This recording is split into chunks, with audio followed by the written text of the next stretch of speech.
This week's prolonged heat wave is intensifying today, which is why it's another first alert weather day. Chief Meteorologist Zach Holder breaks it all down for us. Zach, what should viewers know right now about this lasting heat?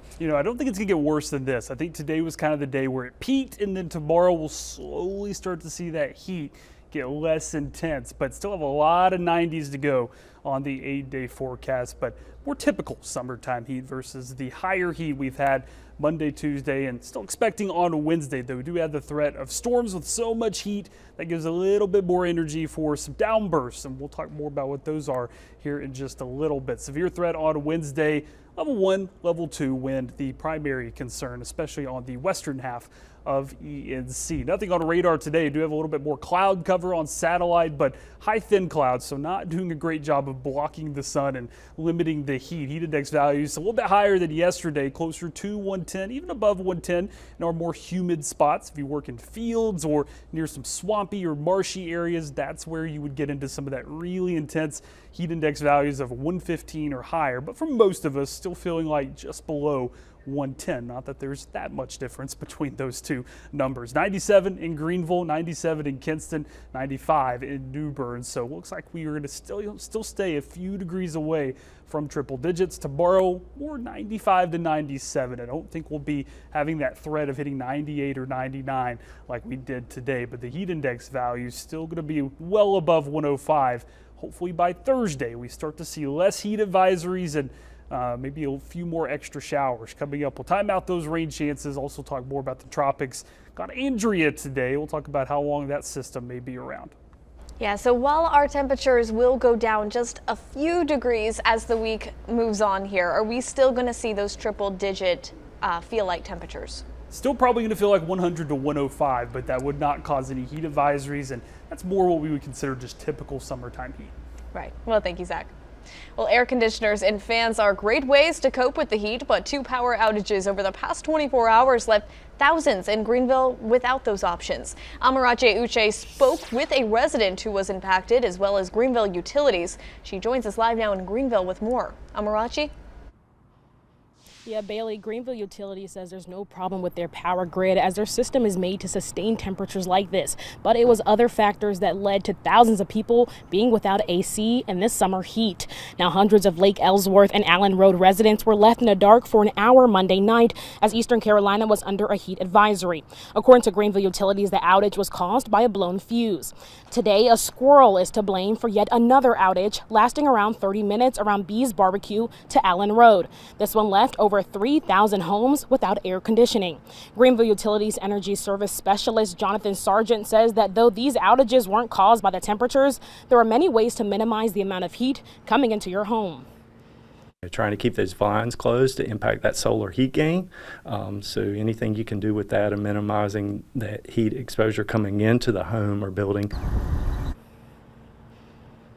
Sargent also recommends having your thermostat between 76 and 78 degrees to reduce the amount of energy used. Now, according to Greenville Utilities, all outages have been fixed, and residents hope it stays that way so they can stay cool this summer. Reporting live in Greenville, Amarachi Uche, WITN News. Alrighty, thank you, Amarachi. For more information on ways to save money during the summer heat, you can head to guc.com.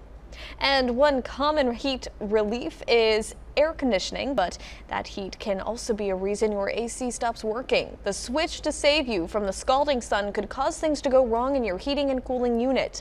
HVAC companies tend to see an influx in calls around the start of summer because of issues. Paul Bryant, the owner of Delta Air Conditioning and Electrical, says there are ways to keep your unit in good health, even in 100-degree weather. Really hot, so yeah, this time of year a lot of units are quitting, running on their last leg, and there's definitely things you can do to help keep them running. Rinsing out your outside unit, you can pull the power on it, you can rinse the unit out with just water. Just make sure nothing's leaning up against the unit. Brian says you can also help keep your AC on by changing your air filters periodically. And turning now to the latest on the Israel-Iran conflict. Hours after a ceasefire was agreed to between Israel and Iran, Israel struck a radar site north of Tehran. The move angered President Donald Trump and threw the ceasefire agreement into turmoil. Jen Sullivan has been tracking the very latest on the conflict. The night sky in Tehran lighting up as Israel launched attacks on Iran hours after a ceasefire was expected to take effect. The situation infuriating President Donald Trump, who helped facilitate the ceasefire between Israel and Iran. We basically have two countries that have been fighting so long and so hard that they don't know what the they're doing. Right before the ceasefire went into effect, Iran launching missiles at a residential building in Beersheba, Israel. We arrived, it's a completely mess in this scene. There is a missile that directly hit one of the buildings, direct strike on the top of the building. The president of Iran releasing a statement Tuesday, according to local media, saying, quote, Tehran is ready for talks and to defend the rights of the Iranian people at the negotiation table, adding Iran will not violate the ceasefire unless Israel does first. The current conflict began on June 13th when Israel launched multiple attacks aimed at destroying Iran's nuclear program and its military leadership. Nearly a week later, the U.S. attacked 3 of Iran's nuclear facilities in what the Pentagon called Operation Midnight Hammer. The White House saying it worked with Israel to end Iran's nuclear threat. But following this latest escalation, Trump becoming more critical of Israel. I didn't like the fact that Israel unloaded right after we made the deal. They didn't have to unload. All of this comes as President Trump travels to the Netherlands for the NATO summit. The world should be worried about this. I'm Jen Sullivan reporting. And back here in North Carolina, thousands of supporters of North Carolina's shrimping industry flocked to the state legislature to protest the proposed inshore shrimp trawling ban that includes many from Eastern Carolina. Thousands of shrimpers took to the streets, some even climbing on top of cars to voice their concerns about a proposed amendment to House Bill 442.